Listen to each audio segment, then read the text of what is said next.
Mensos, mohon maaf saya lagi.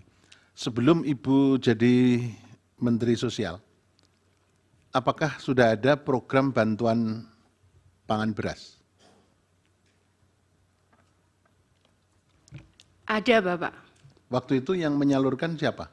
Dulu Kementerian Sosial, Bapak. Oke, terus habis setelah Ibu jadi Menteri digeser ke Kepala Bukan, Badan bukan, Pangan Nasional. Bapak. Mungkin Gimana? saya perlu jelaskan. Ya, supaya itu perlu saya dijelaskan jelaskan. supaya Iya. clear. Jadi begini, Pak. Waktu itu sebetulnya diberikan kepada Kemensos. Tapi saat itu karena ada temuan BPK, nanti kami bisa sebutkan, yang tahun 2020 ada temuan BPK bahwa ada dispute harga karena kita menggunakan harga CBP. Kemensos menggunakan harga CBP. Tapi kemudian saya tidak tahu di lapangannya. Saya menerima temuan. Akhirnya saya sampaikan, kenapa BPK nanyakan, kenapa milih harga CBP, kenapa bukan HET? Itu yang saya tawar saat itu.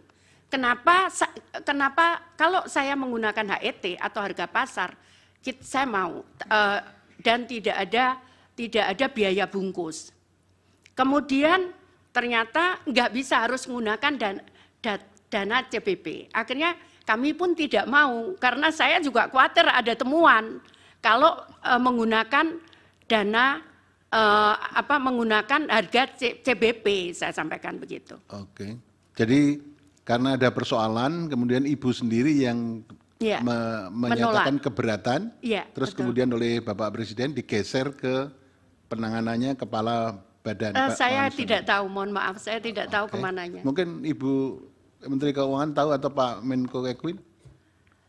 Yang mulia Bapak Arief, waktu bantuan sosial dalam bentuk beras itu dieksekusi dulu, ada juga keluhan mengenai kualitas beras. Karena itu biasanya yang menjadi masalah teknis, beras yang sudah lama ada di Bulog disampaikan dan kualitasnya sudah tidak bagus, sehingga menimbulkan persoalan reputasi bagi pemerintah.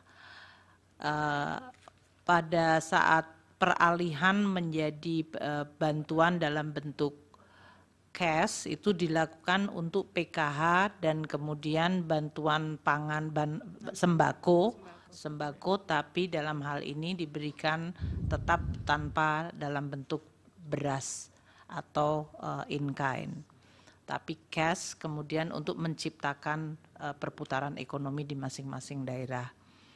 Sedangkan yang Bapanas itu dibentuk tahun 2022 merupakan turunan dari Undang-Undang Nomor 12 mengenai pangan, ketahanan pangan. Itu tujuannya memang cukup luas, kalau tadi saya sampaikan di dalam presentasinya, termasuk di dalamnya adalah stabilisasi dari harga pangan, namun tidak hanya dari sisi harga, tapi juga pengadaan dan juga jumlah stok, distribusi, dan bahkan antar daerah. Bapanas sebetulnya mandatnya 11 komoditas untuk masalah ketahanan pangan. Namun untuk tahap yang pertama karena baru dibentuk tahun 2022, fokusnya hanya 3, yaitu beras, jagung, dan kedelai. Nah, untuk yang beras ini tentunya begitu masuk masalah ada El Nino, jumlah kurang, makanya koordinasi Bapanas dengan Bulog mengenai pengadaan beras bisa dari dalam dan dari luar negeri apabila jumlah stoknya tidak ada atau tidak mencukupi. Demikian. Ya. Jadi memang itu dibuat di dalam rangka ketahanan pangan termasuk nasional, stabilisasi harga.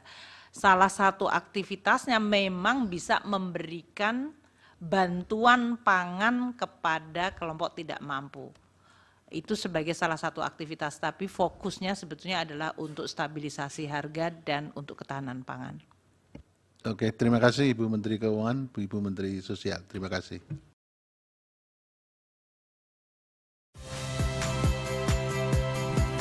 Saya Harjuno Pramendito.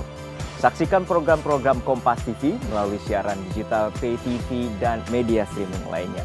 Kompas TV, independen, terpercaya.